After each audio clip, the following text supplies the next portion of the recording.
Hallo meine Lieben, ich hatte euch ja letztes Wochenende die neue Folie von Siser, die Easy Color DTV gezeigt, aber in meinem Video hatte ich ja ein kleines Problem damit, die mit dem Maker zu schneiden, weil mein Messer ganz einfach stumpf war.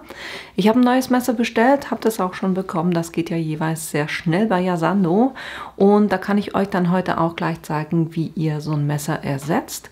Dann schneiden wir eben ein Motiv mit dem Maker. Dann dachte ich mir, machen wir auch noch gleich eins mit dem Brother DX Plotter, damit ihr das auch seht. Ich werde heute tatsächlich ein T-Shirt machen und ein Hoodie. Die beiden Sachen. Und ich hatte ja im letzten Video euch gezeigt, wenn ihr keinen Adobe Illustrator habt oder Photoshop, wie ihr Bilder bearbeiten könnt im PowerPoint drinne. Habe aber gemerkt, dass nicht alle so Bürogummis sind wie ich und vielleicht PowerPoint gar nicht kennen. Und deshalb habe ich mich auf die Suche gemacht nach einem anderen Programm, was hilfreich sein könnte, das aber gratis ist. Und da habe ich heute ein Programm für euch und das werde ich euch am Anfang ganz kurz zeigen. Und ich würde sagen, wir starten einfach damit gleich.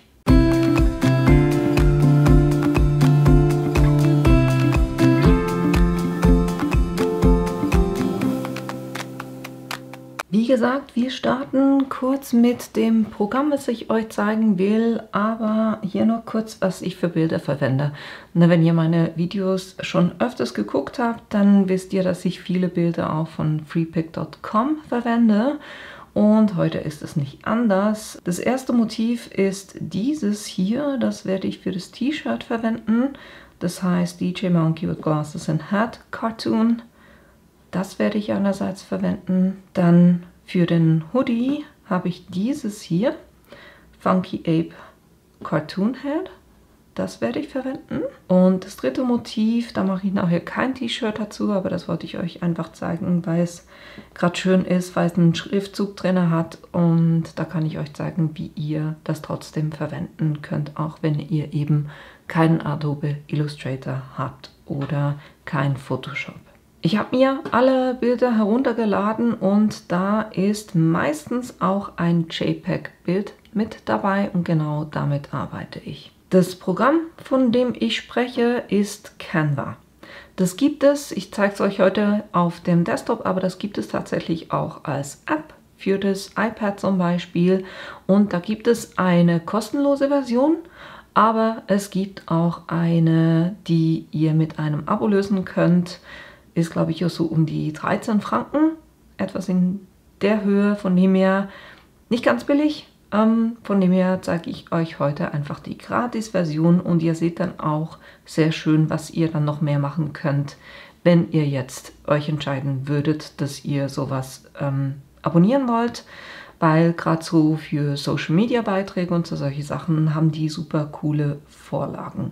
Aber wie gesagt, wir machen heute die kostenlose Version. Hier müsst ihr eigentlich gar nichts machen. Könnt ihr einfach sagen, zumachen. Und was ich dann jeweils mache, ich gehe in die A4 Kategorie, das heißt hier Druckprodukte. Dann gebe ich hier einfach mal Dokument A4 ein. Sagen wir mal quer.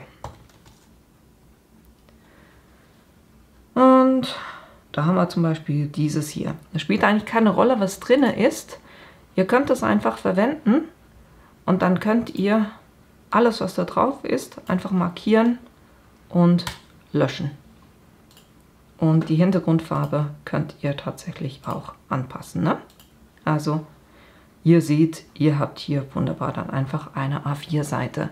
Und ich finde es halt einfach sinnvoll, mit so einem Programm zu arbeiten, wenn ich nur was drucken will, zum Beispiel, auch für die Sublimationen, wo ich nicht noch mit EasySubli oder solchen Sachen arbeite, sondern wirklich nur ein A4-Blatt irgendwas gestalten will und das ausdrucken will, ist sowas hier super für. Oder eben auch für eure Designs, damit ihr die vorbereiten könnt, um es dann plotten zu können. Ich mache das hier kurz zu, weil ich habe schon eine Seite vorbereitet und da habe ich ein paar Sachen gemacht.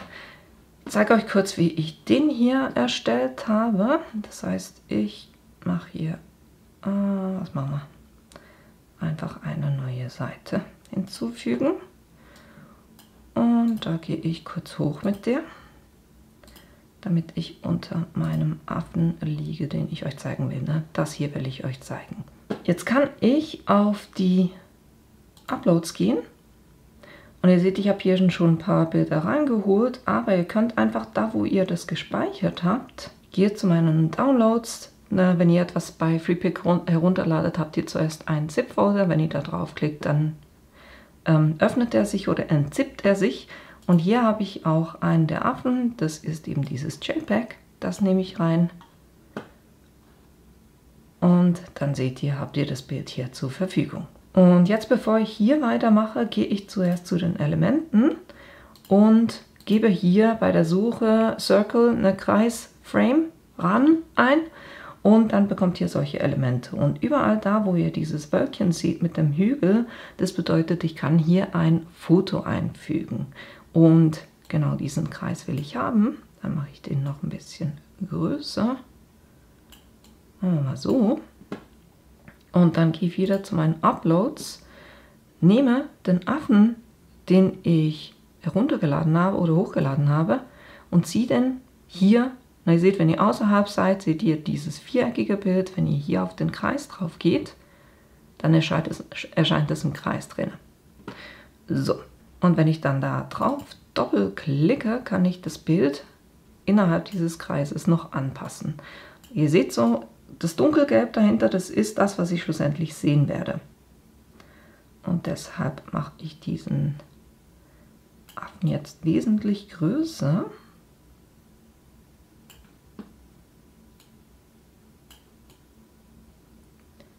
So, dass es mir unten den Schriftzug abschneidet, aber der trotzdem im Kreis drin ist. So, ich würde sagen, das passt. Und jetzt seht ihr, habe ich hier schon meinen Affen. Und wenn ich da jetzt was drucken will, wo ich sage, ich möchte aber diesen gelben Kreis noch größer haben, kann ich auch wieder zu den Elementen gehen. Und hier zum Beispiel, wenn ihr jetzt nach Circle suchen würdet, würde das auch erscheinen, habt ihr hier so einen Kreis. Den mache ich jetzt hier drauf, mache den größer als mein Element und sage dann in die letzte Ebene verschieben.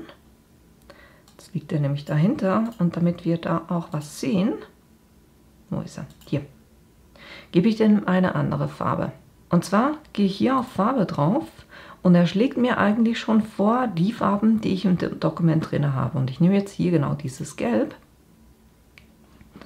und dann sieht man hier keinen Übergang mehr. Das heißt, ich kann jetzt wunderbar diesen Kreis noch ein bisschen verschieben und so kann ich quasi den Kreis um den Affen herum noch erweitern. Ne? Also ihr seht, ihr könnt hier wunderbar Elemente auch ausschneiden. Fürs Zweite, da habe ich eben auch das Bild, dann habe ich einen Rahmen hingezogen und ich habe noch Text hinzugefügt und genau das machen wir. Das heißt, auch hier wieder suche ich mir ein Frame und diesmal sage ich Square. Das steht für Viereck. Da will ich eins mit abgerundeten Ecken. Genau das nehme ich. Mache das auch wieder ein bisschen größer.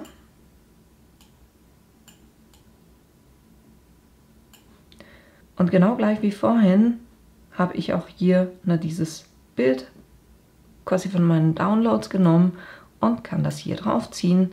Und dann habe ich hier schon meinen Monkey. Ich könnte, wie gesagt, jetzt das Ganze auch noch ein bisschen größer machen. Das heißt, ich suche hier nicht nach einem Frame, sondern nur nach einem Square. Da nehme ich, finde diese Form hier eigentlich noch cool. Die Farbe müsst ihr nicht beachten, ne? Die können wir ja ändern. Ich sage dem auch wieder in die letzte Ebene verschieben.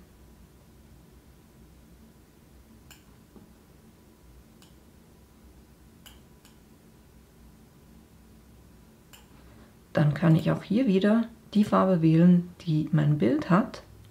Und dann gehe ich auf Text und ihr könnt nicht auf eure Schriften von eurem PC zugreifen, aber ihr habt wirklich extrem viele Schriften hier drin. Ihr seht auch jeweils, welche sind gratis. Ne? Wenn nichts dabei ist, dann ist es gratis. Wenn hier so ein Krönchen ist, dann müsstet ihr ein Abo haben. Aber ich habe jetzt zum Beispiel hier die genommen. Die fand ich eigentlich ganz cool. Und jetzt habe ich einen Titel und ich habe einen kleinen Text. Den kleinen Text will ich nicht haben. Da klicke ich einfach hier drauf und sage löschen. Und den Text passe ich jetzt an und sage zum Beispiel, was nehmen wir? Bad Hair Day. Dann können wir den Text auch immer noch in der Größe verändern. Ihr könnt auch diese Textbox größer, kleiner machen. Ihr könnt die Farbe der Schrift ändern. Ich gehe jetzt hier auf weiß. Und dann können wir mal gucken, wie das da reinpasst.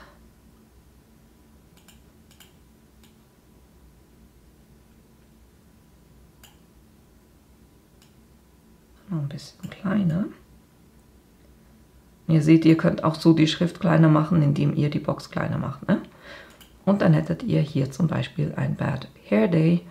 Könntet auch alles noch markieren und das noch ein bisschen größer machen. Ihr könnt es auch drehen. Machen wir es hier unten, damit ihr ein bisschen mehr von eurer A4-Seite verwenden könnt. Ne? So zum Beispiel. Dann hättet ihr das, was ihr ausdrucken könnt und dann zum Beispiel mit der Schere ausschneiden oder ihr könnt das Ganze auch teilen. Da komme ich nachher dazu, wie ihr das dann auch mit dem Plotter nutzen könnt. Dann ein weiteres Beispiel, was ich euch zeigen wollte, ist dieses hier. Ich bin hier nochmal auf Frame draufgegangen, nee, nicht bei den Schriften, sondern bei den Elementen. Sage nochmal, oder ihr könnt auch Foto, Frame.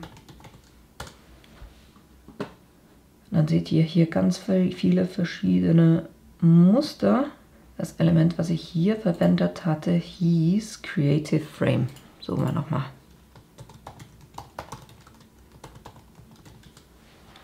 So, dann. Und dann seht ihr, dass ihr hier auch ganz viele Formen habt, wo nirgendwo ein Krönchen ist von wegen Pro, sondern das heißt, ihr könnt die alle verwenden, um Designs zu machen. Und ich nehme mal das hier. Mache das auch wieder ein bisschen größer. Und dann füge ich hier mein Bild hinzu. Und ihr seht, das hat eigentlich schon einen sehr coolen Effekt. Ich kann auch immer noch das Bild ein bisschen größer machen. Bisschen mittig platzieren. So, da. Und dann seht ihr, dass ihr hier auch einen coolen Effekt habt, wo es so aussieht, als ob da jemand einfach mit einem Filzschreiber drüber wäre und da auch nur das Bild ersichtlich ist. Ne? Auch das ist eine Möglichkeit. Es gibt eine Möglichkeit, Hintergründe zu entfernen, aber leider ist das hier nur mit der Pro-Version möglich. Die ist schon sehr gut, das muss ich sagen. Also ich habe hier, das ist das Originalbild, das hier habe ich mit der Remove Background App gemacht und das hier habe ich eben mit diesem Hintergrundentferner gemacht, weil ich habe auch ich habe ein Abo bei Canva, von dem her konnte ich das machen, aber wenn wir da so ein bisschen reingehen, seht ihr den Unterschied noch besser. Ne? Das hier war das Remove Background, die App, die es gibt oder diese Webseite, die es gibt und da seht ihr sehr schnell auch Pixel. Das ist das Original. Ne? Das ist nachgezeichnet und wenn man es mit der App macht, dann seht ihr, dass ihr hier praktisch es hat ein kleines bisschen mehr Pixel oder weniger Pixelinformationen als das Original, aber natürlich ist es eine ganz andere Welt wie das hier drüben. Ne? Also von dem her kann ich durchaus empfehlen, aber wie gesagt, ihr könnt die App auch verwenden, ohne dass ihr das habt. Weil ihr könnt das Ganze teilen und zwar könnt ihr sagen, pro Seite zum Beispiel, das hier ist zum Beispiel Seite 4, da kann ich sagen teilen und dann sage ich hier Download und In der bezahlten Version, also da wo ihr das Abo habt, könnt ihr das als JPEG, als PNG herunterladen mit einem transparenten Hintergrund. Aber ihr seht, hier habt ihr das halt eben nicht, sondern ihr könnt es nur als PNG nehmen. Und das mache ich jetzt kurz, das heißt, ich lade es herunter und dann sollte das eigentlich schon in meinem Ordner sein, Download-Ordner. Dann kann ich den öffnen. Es hat jetzt alle Seiten genommen, weil ich es nicht eingeschränkt habe, aber ihr könntet hier beim Teilen, kann ich beim Download auch sagen, na, hier waren alle Seiten. Ich könnte aber auch sagen, nur eine Seite, zum Beispiel die Seite 4, da nur ein Häkchen setzen. Wie gesagt, ich habe jetzt das vorhin nicht eingeschränkt und deshalb habe ich hier also alles, was ich gemacht habe, habe ich hier jetzt als PNG. Jetzt nehmen wir kurz, das war die 4, glaube ich. Dann gehen wir in den Cricut Design Space. Und wenn ich da jetzt sage hochladen, Bild hochladen, kann ich genau dieses PNG hier drauf nehmen, was noch einen Hintergrund hat, ne? Und dann kann ich sagen komplex, weiter. Und hier habt ihr ja auch einen Hintergrundentferner. Das heißt, das mache ich und sage, das Weiß will ich nicht haben. Kann sagen anwenden, fortfahren, drucken, dann schneiden. Nehmen wir Monkey Test für mich und sage hochladen. Jetzt habe ich das als Drucken, dann schneiden quasi zur Verfügung. Ne? Hier einfach draufklicken, zur Leinwand hinzufügen.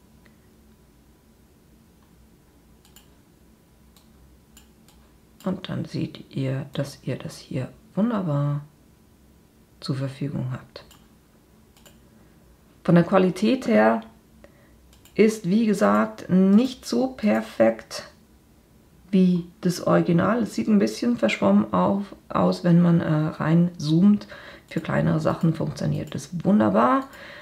Als Alternative habt ihr natürlich eben auch das, was ich oft sage, von wegen Silhouette Studio, wo ihr das integrieren könnt und von da dann, wenn ihr die Business Edition habt, das da dann quasi ausschneiden könnt oder nachzeichnen könnt und das dann als PNG mit einem transparenten Hintergrund exportieren könnt.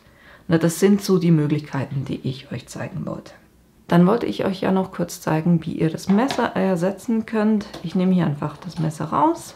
Und nicht das Messer, sondern die Klinge ersetzen, das wollte ich sagen. Ne? Ihr habt hier beim Messer hinten so einen kleinen Noppen, da könnt ihr drauf drücken. Da kommt das Messer raus und dann geht ihr vorsichtig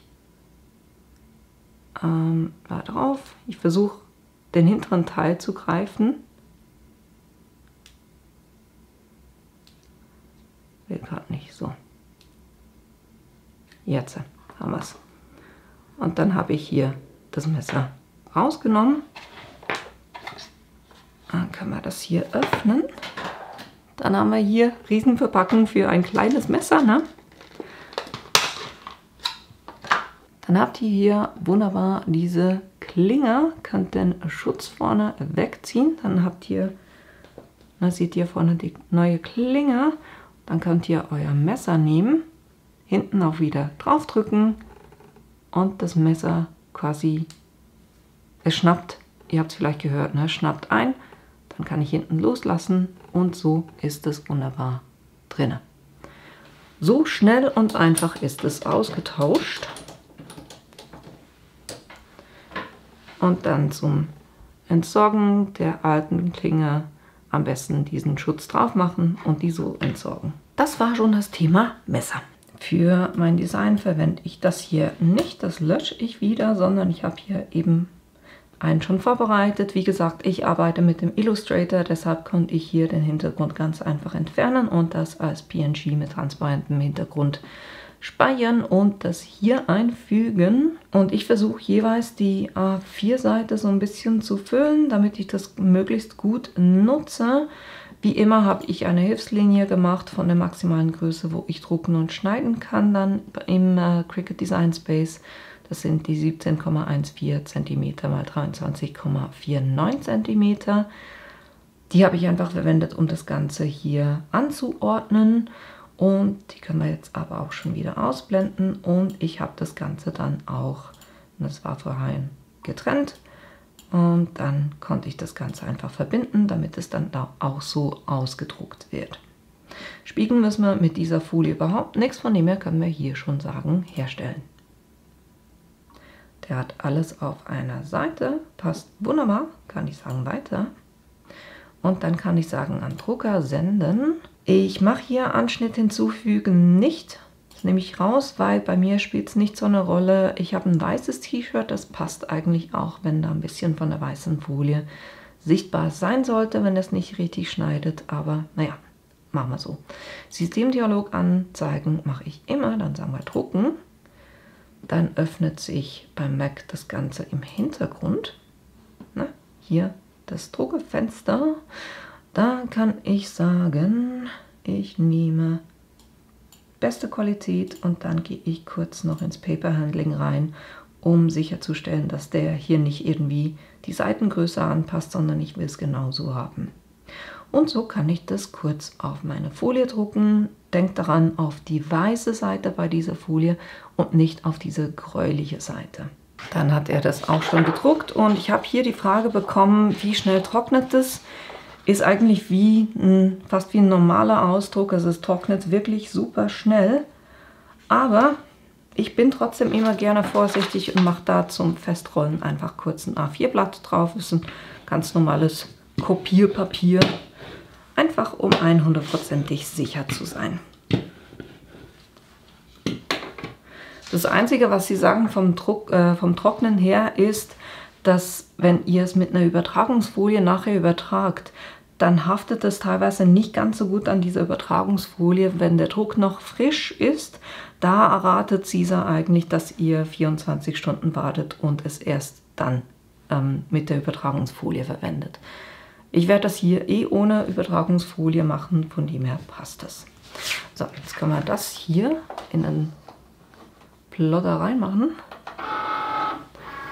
Immer natürlich denken, die richtige Orientierung, ne?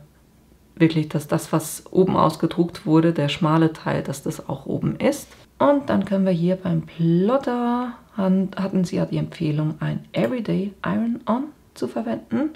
Der sagt, ich soll spiegeln, aber das will ich nicht. Von dem her kann ich hier ganz einfach sagen, los. Der Plotter blinkt auch schon, dann kann ich sagen, ausschneiden.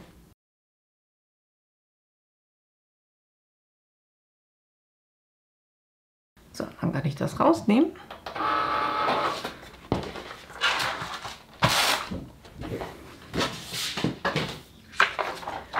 Dann schneide ich jeweils das hier unten weg. Oder respektive, ich schneide einfach das hier unten weg. Wenn ich größere Teile normalerweise habe im Design drin, die ich noch weiter verwenden kann, schneide ich auch die aus. Weil ich hatte euch ja gezeigt im letzten Video, dass ihr das wunderbar auch mit dem Printmaker bedrucken könnt. Ne? So, jetzt können wir gucken, wie gut das hier funktioniert hat. Das heißt, ich löse es an auf der einen Seite. Ja, seht ihr, ich wusste, es war mein Messer, weil das lässt sich sowas von super entgittern. Viel anders als beim letzten Mal. Ne? Also definitiv, es war mein Messer. So, das lege ich noch kurz beiseite, weil wir wollen ja noch eins machen mit dem Plotter. So, dann bin ich hier im Brother Canvas. Hier habe ich das Design auch schon vorbereitet. Ihr braucht eben mit dem DX-Plotter, um drucken und schneiden machen zu können, braucht ihr die Erweiterung. Das habe ich euch auch schon in einem Video gezeigt. Wenn ihr das nicht gesehen habt, verlinke ich das euch oben in der Ecke. Da seht ihr genau, wie das funktioniert. Und ich habe hier das Bild auch noch so ein bisschen angepasst, weil eben im Adobe Illustrator hat man Zugriff auf die einzelnen Ebenen. Da konnte ich die Farbe anpassen, so dass es mir gefällt. Und das kann ich jetzt eigentlich auch schon. Ich habe Die Schneidelinien habe ich jeweils ausgeblendet. Ich habe nur die Bilder und so übergebe ich das quasi und sage PDF-Datei exportieren, nur Bilder. Dann gehe ich damit auf den Schreibtisch und sage sichern. Und wenn ich das Dokument öffne, sehe ich das auch schon. Ne? Mit den Passmarken überall drauf. Und so kann ich das drucken. Das heißt, ich sage hier Datei, drucken, dann nicht anpassen. Ich will hier tatsächliche Größe haben. Und von der Qualität her sage ich optimal. Wunderbar. Passt alles. Und so kann ich auch das drucken. Und während er das ausdruckt, kann ich hier auch schon die Datei an meinen Plotter übergeben. Das heißt, ich blende hier die Bilder wieder aus und dafür die Schneidelinien ein. Voilà, dann habe ich hier meine Schneidelinien und kann die als Datei exportieren. Internet. Okay. Dann habe ich hier auch schon meinen Ausdruck, kann das auf der Matte platzieren. Und das ist halt das, was ich am Brother Plotter so liebe. Diese Passmarken sind extrem klein und deshalb kann ich hier auch größere, also mehr von der Seite nutzen. Ich habe hier schon das Vinylmesser drin, das hellblaue, ne? Dann gehen wir hier auf Home. Daten abrufen, Internet. Und da haben wir auch schon die Datei. Kann ich sagen, okay. Dann sagt er, wie ich das auf dem Blatt platzieren muss. Und ihr seht hier, na, bei mir gucken die genau so. Ich gehe jetzt hundertprozentig sicher und klebe kurz das Bild hier noch fest, weil ich irgendwie das Gefühl habe, auch wenn das die Standard-Clipmatte ist, dass das irgendwie nicht so gut hält. Für mich so einer der Sachen, die mir beim Brother nicht gefallen. Ich finde den wirklich super, aber die Matten, die sind nicht so super, ganz ehrlich gesagt. Aber naja, gut, dann kann man sagen, einziehen.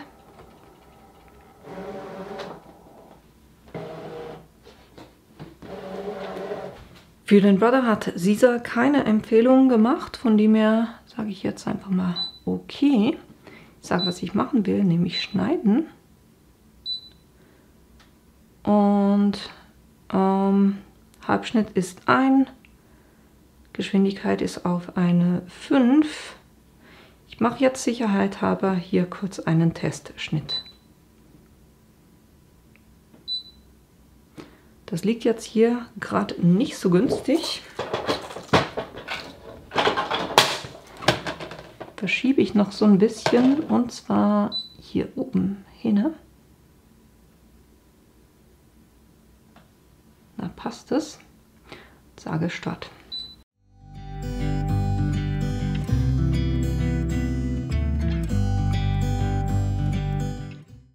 Nee, nicht wirklich. Gut, habe ich einen Test gemacht. Erneut testen. Gehe kurz auf die Einstellung und gebe dem hier 1 dazu beim Halbschnitt. Ne? Sage okay. Jetzt platziere ich das ein bisschen anders, damit ich das dann auch sehe. Und zwar hier drüben und sage nochmal Start.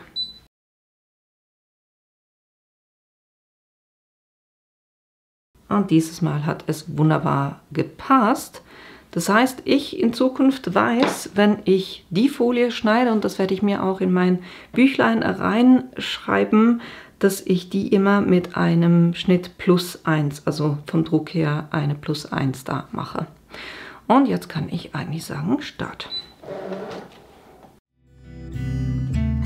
It never rains in California. Dann ist er schon fertig, kann ich das rausnehmen.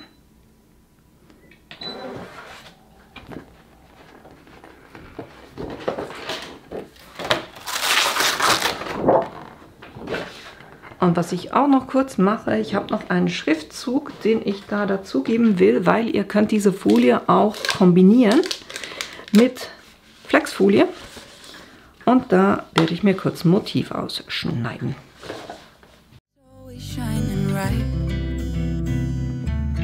People are smiling, making plans, hiding behind their shades, and you're doing the same.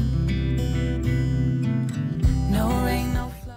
So, dann kann ich hier die Folie entgittern.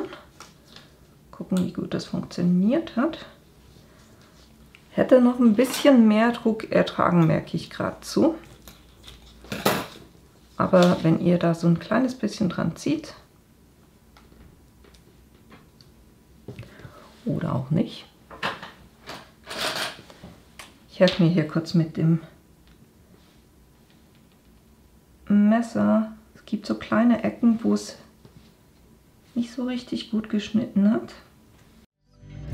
Nothing's growing where your heart is fire, but baby, I bet you're cold without me, even when it's 90 degrees. Without me, I bet that you can get any sleep in that bed, lying awake, 'cause I'm not there beside you, keeping you warm and I know. Er hat ein paar Stellen, wo er es nicht so cool fand zu schneiden, wie ich gemerkt habe. Aber ich habe hier einfach wirklich kurz mit einem Präzisionsmesser ein bisschen nachgeholfen. Und für mich dann einfach das zu merken, dass ich beim nächsten Mal tatsächlich auf eine 2 hochgehe und nicht nur auf eine 1 beim automatischen Schnitt. So, jetzt muss ich noch kurz die Flexfolie entgittern. You're so damn cold. It never rains in California. Ich würde sagen, wir starten zuerst mit dem T-Shirt, weil da wollte ich euch auch noch kurz was zeigen. Da löse ich das von der Rückseite ab.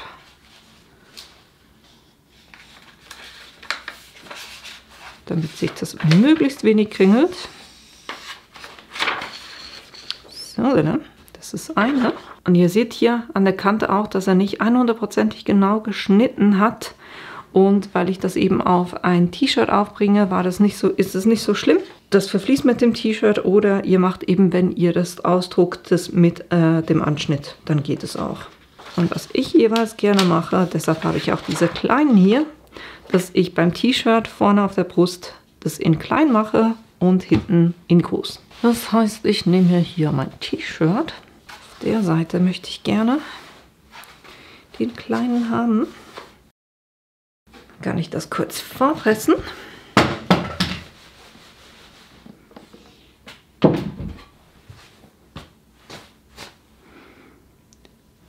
Dann den hier aufbringen, da wo ich den haben will. Den presse ich kurz mit dem Backtrennpapier, eben 195 Grad, 15 Sekunden.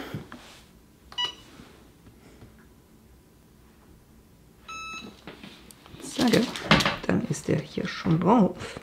Und dann kümmern wir uns noch um die Rückseite. Den hier zu schützen, mache ich kurz das Backtrennpapier rein. Nur zur Sicherheit. Auch das wieder vorpressen.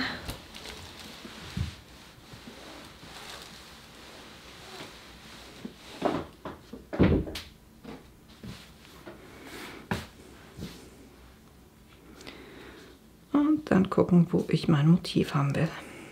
Das presse ich jetzt zuerst mal mit einem Teflon Sheet, weil ich habe euch nicht gezeigt, wie das aussieht, wenn das glänzig ist. Genau das machen wir jetzt kurz.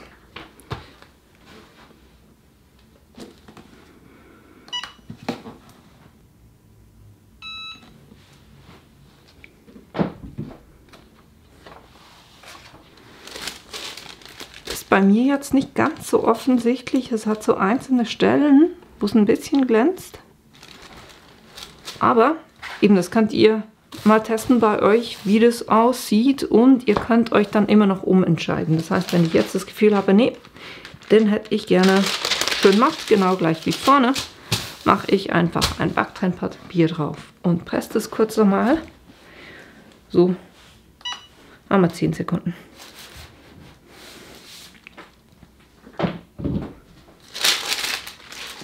Und dann ist das wunderbar matt. Und ihr seht, wie cool hier diese Farben sind, ne? Ich finde schon Hammer.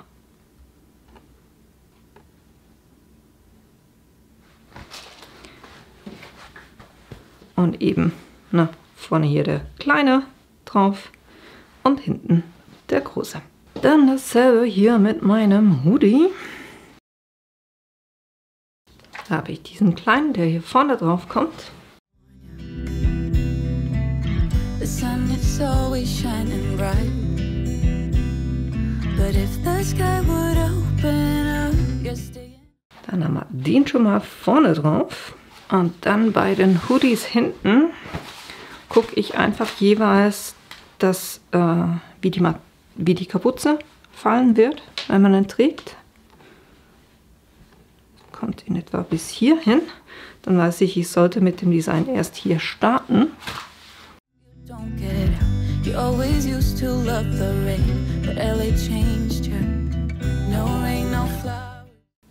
Und das presse ich jetzt nur kurz für so 2 Sekunden. Kurz gucken, dass meine Ecken hier alle unten liegen. Ja.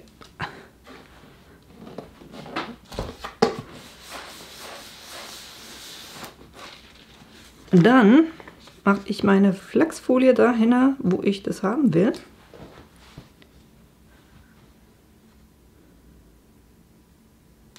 Nicht perfekt hier. Mache über das Ganze drüber wieder das Backtrennpapier. Presse das auch hier unten kurz so für 2-3 Sekunden.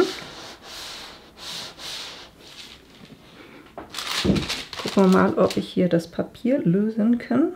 Oder die Übertragungsfolie. Nee, das war ein bisschen zu schnell. Nothing's growing where your heart is fire, but baby, I bet you're. So, und erst jetzt presse ich das Ganze richtig für die vollen 15 Sekunden. Und weil ich hier noch eine Flexfolie drauf habe, mache ich das sogar zweimal. Without me, even when it's 90 degrees. Without me, I bet that you can get any sleep in the bed. Und das war's dann auch schon. Das ist wunderbar drauf. Ich finde den so cool. Ne? Der Affe mit der Mütze, eine passende Folie dazu. Nope, don't care. Na? Das hier, dieses Design. Jetzt hatte ich hierzu noch ein paar Fragen bekommen, nämlich die eine war, kann ich auch mit Sublimation drauf? Und da sagt Cisa, nein, das empfehlen sie nicht. Die ist wirklich für eben mit einem ganz normalen Inkjet-Drucker, Tintenstrahldrucker, dass ihr den verwendet und sowas dann aufs T-Shirt aufbringt. Oder ich hatte euch auch gezeigt, ne, wie ihr das verwenden könnt, um das zu vernähen. Also könnt ihr auf ganz viele Sachen drauf. Die andere Frage war die Waschbeständigkeit. Und da ist es, was sagt Cisa, sagt er 20 Wäschen, bis sie zum ersten Mal eine Veränderung feststellen.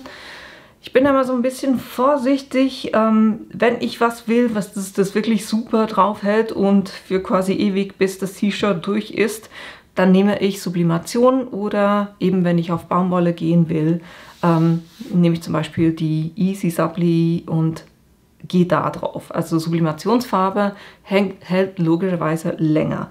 Aber es ging ja einfach darum, 20 Wäschen sind auch schon schön und ja, es ist eine Flexfolie, von dem her, ich habe euch auch schon mal gezeigt, wie ihr eine Flexfolie wieder von einem T-Shirt lösen könnt. Das heißt, wenn die mal nicht mehr schön ist, könnt ihr das auch wieder ablösen und ein neues Motiv drauf machen. Ne? Also es geht auch. Erwartet hier nicht von wegen super lange Waschbeständigkeit wie bei einer Sublimation, aber ich finde eben 20 Mal waschen und die sagen das, ne, um auf der sicheren Seite zu sein. Es kann durchaus sein, dass das länger hält. Aber einfach um auf der sicheren Seite zu sein, 20 Wäschen. Aber ich würde sagen, das waren alle Fragen, die ich bis jetzt bekommen habe.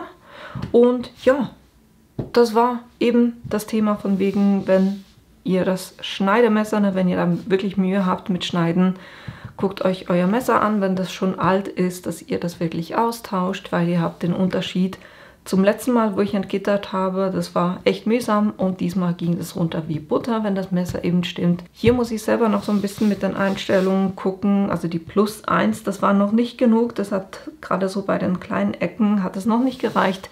Beim nächsten Mal würde ich die mit einer +2 Einstellung schneiden. Aber eben wie gesagt, ich finde die Designs, die man damit machen kann, schon sehr cool und das eben mit einem ganz normalen Drucker.